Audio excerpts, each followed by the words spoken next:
this idea of a stigma against sexual purity as a part of a masculine ideal. I think that, you know, in most cases today, even it's becoming more mainstream too, with how disgusting the world has gotten with like OnlyFans and, you know, that kind of stuff. Like you're seeing this idea of like women need to be more sexually pure, right? And that's kind of traditionally always been highly prized and sought after, and, you know, like, oh, I want to marry a virgin and all of these kinds of things. But male sexual purity is kind of just not really talked about. It's kind of like, that's a little lame. Yeah. That's a little dorky. Like, I don't like that. Like, I'm not gonna celebrate that. That's not cool. The cool dude's James Bond, who's having a lot of one night stands and he can have sex with whoever he wants and all that kind of stuff. What do you think of that? Do you see that? Oh yeah. I mean, I feel that, right? As far as many directions I could take this. Rollo's a big guy that like challenges this, and I want to give Rollo Tomasi, rational male, very popular all in the that Red stuff. Bull space. He points out that like he's like, yes, you want to have a really strong marriage. Will be a really good Playboy first, because then you've gone out, you've met all the women, you know how they tick, you know the lay of the land, and then yes, after doing all that, you want to lock one down, commit for life and everything else. That's what I have, and that's what I did. And at a certain point, you have to give the devil its due. I do think that, you know, in the church, there's too much of this like masking. I couldn't be promiscuous because I am not attractive, charming. I don't have any of this masculine virtues. So it's not a temptation for me because they would never be attracted to me. That is different from the man for whom they are attracted to him, and he is laser focused on his faith, on his goals, and also doesn't want to damage people in the pursuit of them. Right. So because those things can have some signal aliasing, you do have to give the devil his due, saying that the virtue part of it comes when it's even an option. I don't know. What do you think about that? Yeah, I agree. I agree with that. But I think what's missing is the integration of sexual purity into a masculine ideal. And I see that as just fundamentally limiting. And like, okay, let me just put it to you like this. All right. You take the guy who's massively competent, you know, powerful, strong frame, etc., rises to a, you know, position of prominence, a large sphere of influence, but he doesn't have sexual purity. He doesn't have sexual self-mastery. All right. He's a bit of a slave to his lusts. What ends up happening? I mean, he's manipulatable by those lusts, right? Anyone who has, it's a leverage point.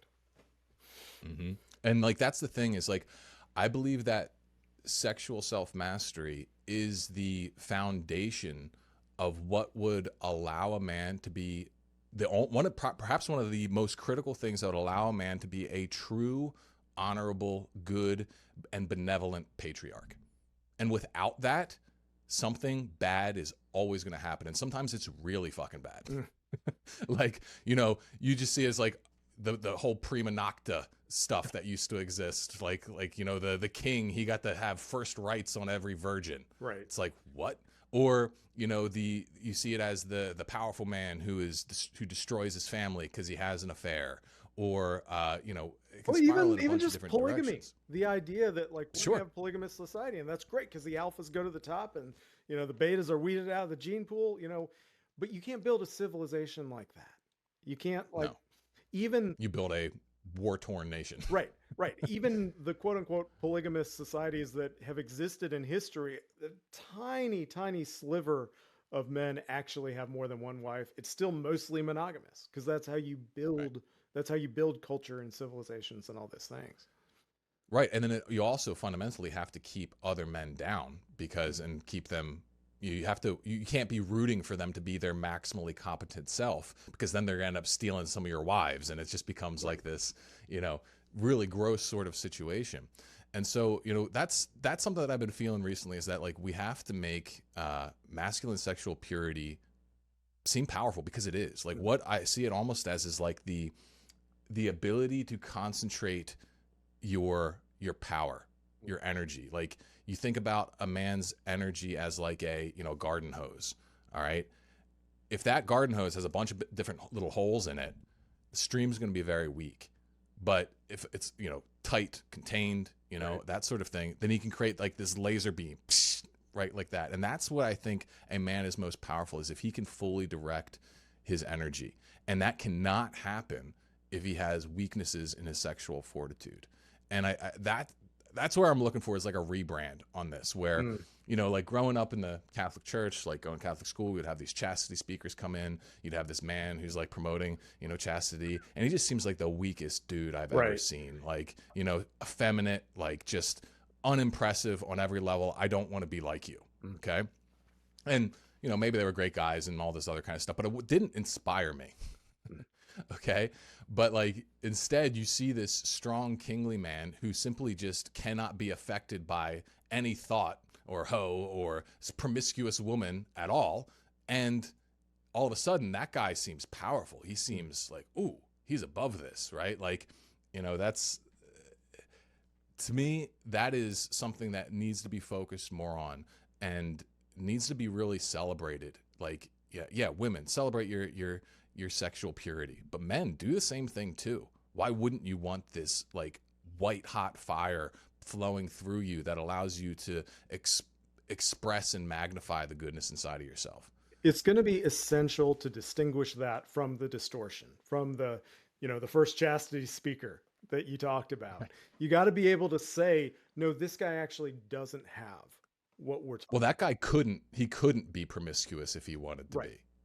He could use porn probably, but he's not going to be able, like, it's kind of like when it comes to a man's, I think, responsibility to have a capacity for violence. All right. You don't want to be a violent man, but you want to have the capability of being violent in a just way when necessary. And what do right? you It's the do same. with that capacity? The things you can, there are new avenues without even being violent, to just being the man who understands the way, aggression and leverage and all, just knows more about how the world works competently. Different avenues are open to him. And Right. Cunning as serpent, innocent as doves kind of thing. yeah, Right. absolutely. I mean, I will say the guy I was talking about in the story earlier, his wife, he got his marriage back in line. Her cancer eventually came back and she passed away. And it was Oh, damn. it was at that point where he kind of went, it's like, wait, I know how all this works. And he was pretty promiscuous. He went out and, met a lot of women. And then he sort of lived that story where he found someone he really wanted, and he came back to his faith and saw the emptiness of it. And then his second marriage, he's built really, really solid and come back to faith. But I do think we face that question, Mark. I think we always face that question of the prodigal son story. You believe him. You believe that his heart, he's learned the lesson by going out and living it. How do you do that? This is our challenge as men today in the church. How do we build that kind of virtue without having to go experience, oh, I can be successful in those things. I also ruin a lot of people's lives in the process and experience the emptiness firsthand. And you gather a lot of sexual baggage. Right. You get it. Like, that's the one thing that's not talked about in these sort of situations. The guy goes, like, get it out of your system, while you're young, go sleep with a lot of women, blah, blah, blah. That doesn't just go away after you get married. If you have that baggage, you're going to be haunted by memories, especially when things are tough with your wife. You're going to be like, oh, well, I should have done this. Like, you're going to be thinking about that last woman. You're going to be, these kind of things, they poison your capacity to be fulfilled and connected. So that's just a side point, but I think I cut you off. Keep going. Well, the thrust of the point is, like, there's a way that you learn something by going and doing it wrong, getting smacked, falling on your face, learning and stepping up. And so, I think charitably, there's only so much charity I have for good old Rollo Tomasi, because, man, he dishes it out. But, charitably, I'll say, okay, you've got a point in that you're saying, to get the real deal, you have to prove that you've gone out and experienced the meaninglessness, what it takes to attract women, and the meaninglessness of promiscuity. Once you truly know that, now you know the game and you can have a solid marriage. And he's not wrong in some cases. Some people do live that and they do find that redemption. But the question is, how do you create that same strength, that same virtue, without having to go off to the far country and squander your inheritance with prostitutes? Well, I think I know what it is, and I think it comes back to this kind of like, analogy of the hose, right? Because if you allow yourself to become, be present in the crucible of your own sexual passion, and you can conquer that crucible. Like, this is something that Eastern religions are very big on. It's this idea of like this rising of your sexual energy, like this transmutation process. And I'm not particularly bought into any of that stuff because I think it can take some very weird and unuseful turns, particularly for a Christian. But there's something true. Yeah, depending on which ones you get into. But yeah, like the general thing though is that if you really do this work, you gain something far more powerful, and that is a relationship with your sexuality that transcends sexual activity, where you can embrace and hold and enjoy your sexual charge without having to have sex. And that is a superpower that most men don't even know exists. It's something that can only be experienced through, really going through that crucible and having, like, it's essentially what has to happen is, I believe that like some parts of the sexual maturation cycle of a man, they're optional. Like some things are automatic, like, your balls are going to drop, your voice is going to get deeper, all that kind of shit, right? But the second layer of it is like, will you build the neural infrastructure that allows you to actually hold that sexual charge and have it invigorate and make your life better? It'll allow you to bring a sensuality and passion to mundane situations that otherwise, you would never actually gain access to. I was talking to to a guy the other day, and he was, as I was describing sexual transmutation, he was like, "No, man, sexual arousal isn't wizard mana." And I was like, "Yeah, it is. It's about the closest thing we got." Right. It is. Right. And so it's like, you see that man with sexual purity, what he really is someone who's like a massive like juggernaut on the plane of spiritual energy, in my opinion. That's what you stand to turn into if you really do this work. And this is not the same thing as repressing your sexuality. Okay, like you can just shut your sexuality off and it'll start to atrophy. That can happen. There are people who, they don't use porn, they don't do whatever. They just put their sexuality away in a box and it eventually just shuts up. They just squash it down so hard. But then they're living like with only a fraction of their actual self alive. And what I'm saying is, be brave enough to let it out of the cage and contend with it, right? Contend with it, integrate it.